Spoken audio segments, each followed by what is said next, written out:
Assalamualaikum warahmatullahi wabarakatuh. Alhamdulillah nahmaduhu wa nasta'inuh wa na'udzu billahi min shururi anfusina wa min sayyiati a'malina. May yahdihillahu fala mudilla lahu wa may yudlilhu fala hadiyalah. Asyhadu an la ilaha illallah wahdahu la syarika lah wa asyhadu anna Muhammadan abduhu wa rasuluh sallallahu alaihi wasallam. Rabbi adkhilni mudkhala sidiqin wa akhrijni makhraja sidiqin wa ja'alni min ladunka sultanan nasira. Jemaah yang berbahagia, semua kita tahu Allah ciptakan kita untuk beribadah. Wa ma khalaqatul jinna wal insa illa liya'budun. Saya tidak menciptakan jin dan manusia kecuali untuk mengabdi. Ibadah itu mengabdi. Apa yang dikatakan mengabdi? Sebenarnya sangat sederhana. Kalau kita pergi ke Yogyakarta, di sana ada istilah abdi dalam. Apa yang ditugaskan oleh mereka abdi dalam ini? Bagaimana membuat raja senang.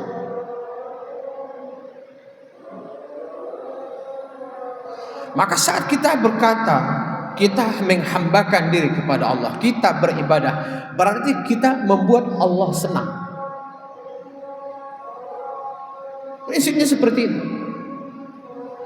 Maka beribadah itu tidak hanya waktu sholat, tapi beribadah itu bisa kita lakukan 24 jam.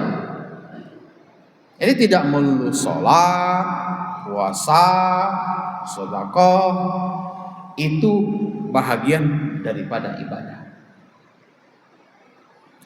Jemaah yang berbahagia, ketika seseorang menjalankan amanah,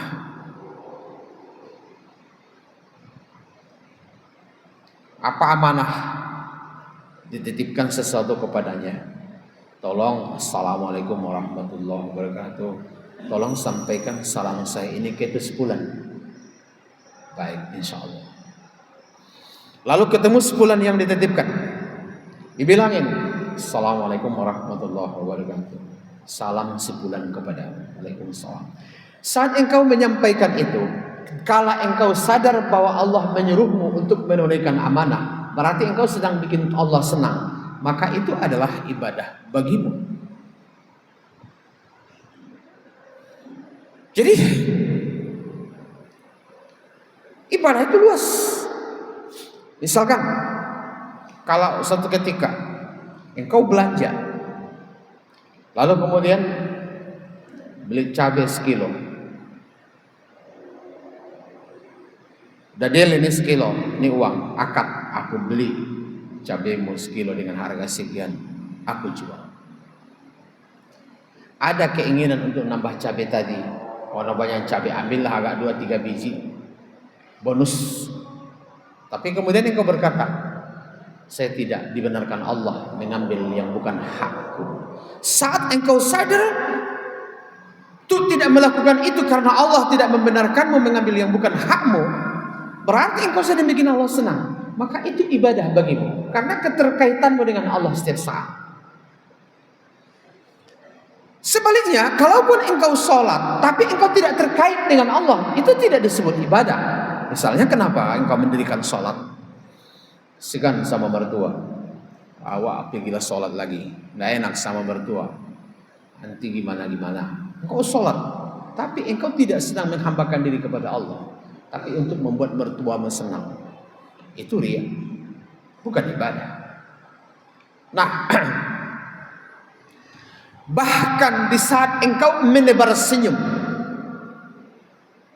dengan wajah berseri terhadap temanmu, saat engkau sadar bahwa Rasulullah mengatakan senyummu adalah sedekah, maka itu sudah bernilai ibadah. Tapi ada kesadaran, kenapa engkau senyum?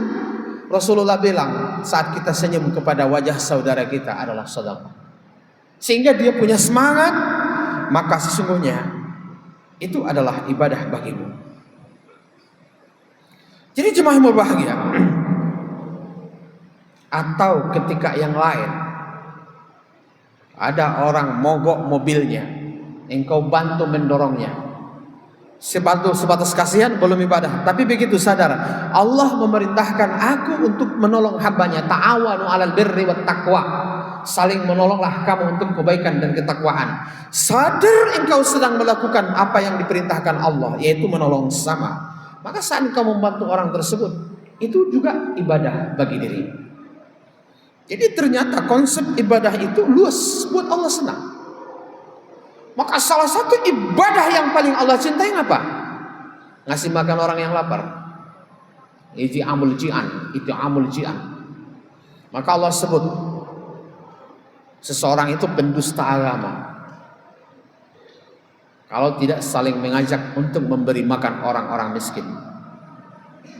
Orang itu berdusta beragama kalau dia tidak saling peduli dengan anak yatim.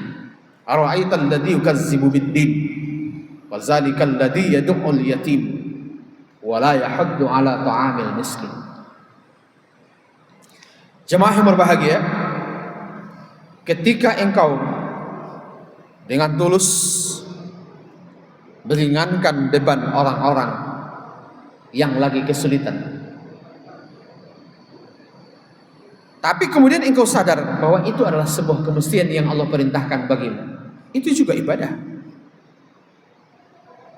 Bahkan di saat engkau menjalin silaturahim, baik itu dengan kerabat, dengan teman, dengan kawan-kawan, saat engkau sadar bahwa Allah memerintahkanmu untuk wa'ausilur rahim, menghubungkanlah silaturahim, maka engkau sedang beribadah.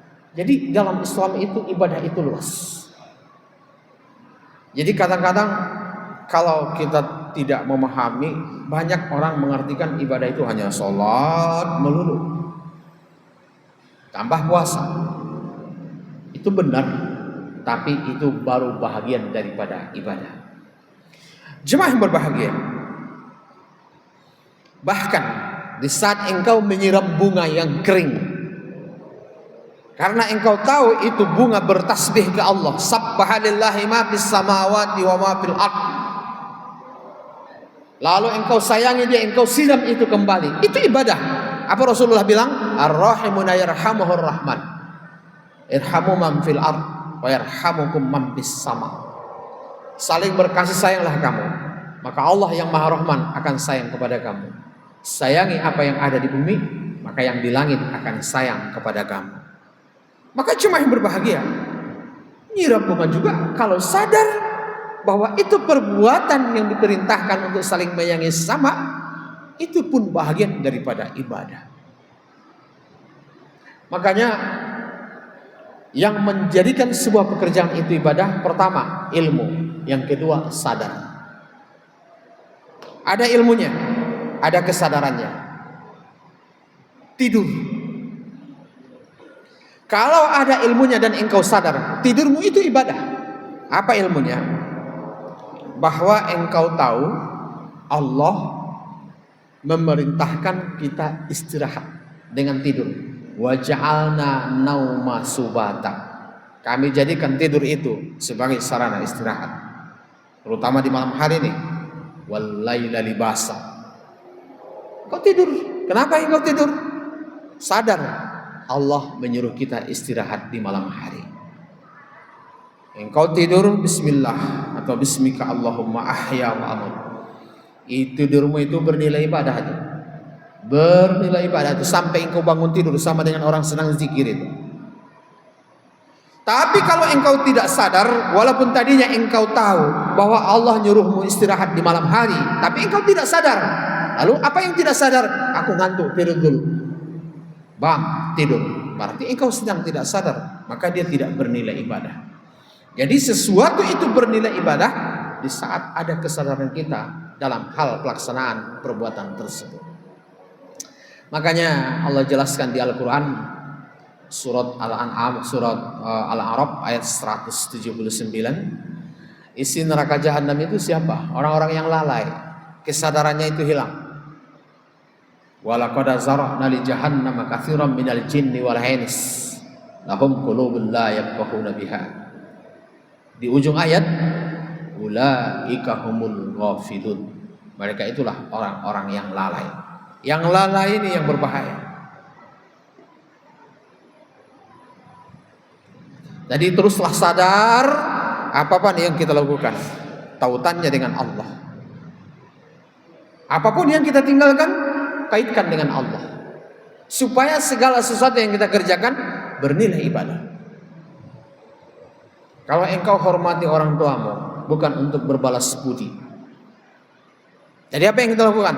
Nah, kesadaran, Tuhanku memerintahkanku berbakti kepada orang tuaku. Wa qad rabbuka alla ta'budu illa iyyahu. Sadarmu bahwa perbuatanmu sedang melakukan perintah Allah mengabdi kepada orang tua atau berbakti kepada orang tua, maka perbuatanmu itu bernilai ibadah. Jadi kesadaran ini yang paling penting. Ada juga orang berbakti kepada orang tua tapi tidak bernilai ibadah. Kenapa? Dia melakukan itu karena takut kena marah, atau karena ingin dipuji orang lain, atau karena ada maunya biar diberi sesuatu oleh orang tuanya. Jadi kesadaran melakukan sesuatu untuk Allah. Allah yang memerintahkan, Allah yang melarang, dan Allah akan senang kalau perintahnya dilakukan dan larangannya ditinggalkan. Maka insya Allah apapun aktivitas yang kita lakukan, maka itu akan bernilai ibadah. Bukankah sekali lagi kita diciptakan seperti dikatakan di surah Az-Zariyat bahwa kita diciptakan untuk mengabdi kepadanya. Wa ma khalaqatul jinna wal insa illa liya'budun. Sia-sia umur kita yang panjang kalau itu kita tidak lakukan. Sama dengan keluar rumah mencari nafkah. Kemana pergi? Kerja. Itu apa? Cari duit. Waduh, sia-sia kerjaan itu. Jadi gimana? Kemana? Pergi. Ngapain? Cari duit. Kenapa cari duit? Allah suruh cari karunia-Nya. Wa idza qudiyatis shalah fantashiru fil ard wabtaghu min fadlillah. Kalau sudah selesai salat, bertebaranlah kamu di atas muka bumi dan cari kamulah karunia-Nya. Jadi aku melakukan ini, melakukan perintah Allah untuk mencari karunia Allah. Maka pencarianmu bernilai ibadah. Mau dapat banyak, mau dapat dikit, mau tak dapat sama sekali, tapi engkau sedang melakukan sebuah ibadah. Seandainya engkau mati dalam keadaan beribadah, maka disebutlah itu mati syahid. Jadi kesadaran kita mengaitkan pekerjaan kita itu dengan Allah, disitulah sesuatu bernilai ibadah. Tapi manakala kesadaran itu tidak ada, maka dia tidak bernilai ibadah. Maka sekali lagi, neraka jahanam diisi dengan orang-orang yang lalai. Jemaah yang berbahagia, maka sebab itu harapan kita kepada semua jemaah, belajarlah untuk selalu sadar di setiap keadaan, sehingga umur yang Allah titipkan ke kita ini semua bernilai ibadah. Sehingga suatu ketika malaikat maut menjemput kita, kita sudah punya bekal untuk kembali ke alam berikutnya, yaitu alam barzah. Dari alam barzah kita akan pindah nanti ke alam mahsyar. Dari alam mahsyar kita akan pindah ke alam hisab, dan masuk lagi ke alam syafaah dan alam mizan. Baru nanti jelas ke surga dan neraka. Masih panjang jalan yang akan kita tempuh. Dan hari ini di dunia kesempatan berbekal, dan bekal terbaik kita adalah ibadah tadi. Itu yang disebut dengan takwa. Wa tazawwadu fa inna khairaz zadit taqwa. Persiapkan kamulah bekal. Sebaik-baik bekal itu adalah takwa. Sayangi dirimu, maka perbanyaklah bekalmu. Semoga setiap kita dalam keadaan sadar dan punya bekal untuk kembali menuju alam-alam berikutnya yang akan kita lalui. Billahi taufiq hidayah. Assalamualaikum warahmatullahi wabarakatuh.